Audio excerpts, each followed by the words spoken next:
Well, Ewen, you've waited your whole life for this moment. What's it been like to finally experience? Incredible, everything I'd ever hoped for, to be honest. And I think just all the waiting to try and go over the line, the way I finished was just like so worth it. That putt on the last and that chip in on 16. You know, I went from having a tough start, which I've done before, playing, being in contention, but I just knew if I can stay around, because one birdie when the weather's so tough just moves you so far up there. And I managed to just hang in there, and obviously that good finish. My coach was saying to me all week, you know, you can finish 3-2-3 out here. And I'm like, oh, so I was hanging in the back of my head all day. I was like, I could make a bit of a run here at the end, and well, you never actually think it's going to happen until it does, do you? The story was very much with Adrian and Matthew, and then suddenly you chipped in at 16, everything changed. Talk us through that chip in. Well, I think that's golf, isn't it? Like, these things can just happen at any moment, and that's what I was thinking the full day. I was like, imagine I just, like, I kept saying to my caddy, like, imagine I just hold a shot or something happen. I need something to just get me going. And I called the chip before I hit it. I said, I fancy this. I think I could make it, and shoot, I went in, and that was just the changing moment. But still had a lot to do there. 17 is not easy, and I mean, you can easily hit it in the water on 18. So yeah, just managed to get over the line, and feels incredible.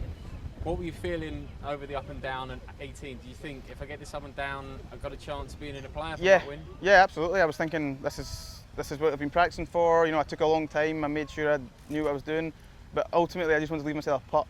I'd putt at it because I knew if I have a putt, I'm going for it. I'm not leaving it short. This is going in.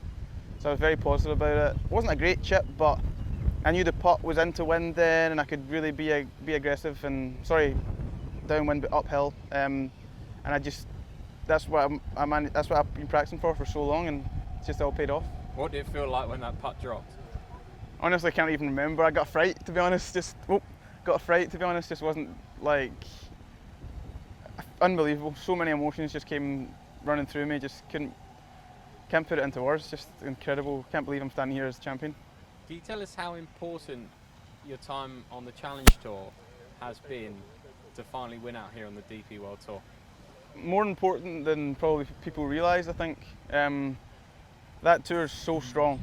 I don't think anyone realises how hard it is to go off that tour. Like, there's literally 200 amazing golfers on there, and only 20 guys get a card to come out here. It's really difficult. Practicing so much, playing week in, week out, playing when I'm knackered, playing when I'm injured, just trying to, you know, you need to put the points on the boards. The Challenge Tours helps you so much just with the way this tournament's run. It's the same people who run the Challenge Tour, obviously, so it gives you familiarity, and also put me in contention a couple of times where I had an opportunity to win out there and didn't manage to do it. But I just knew in the back of my head, like, if I could give myself one wee chance, you know, just somewhere along the line, I'll get one. And I've got one, still young, 25, and hopefully I'll have a lot more to come. Something we heard you talk about after you win was after your finish in Kenya, you had a bit of abuse online.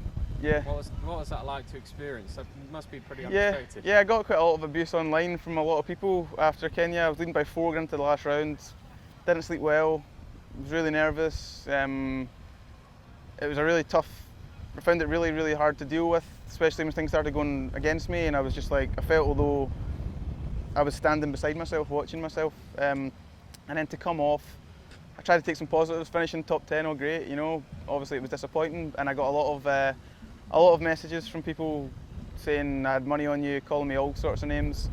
But I guess that's just part of the job, isn't it? I guess it shouldn't be, but it is, unfortunately, and I just used it as motivation. I really did. I screened screenshot of some of the messages, and I just thought this will come back and bite them one day, and it has. What a way to answer your critics, eh? Yeah, exactly. No, it sounds so cliche, but it really is true. So brilliant to win, and hopefully I can get home safely, and just can't wait to see my family.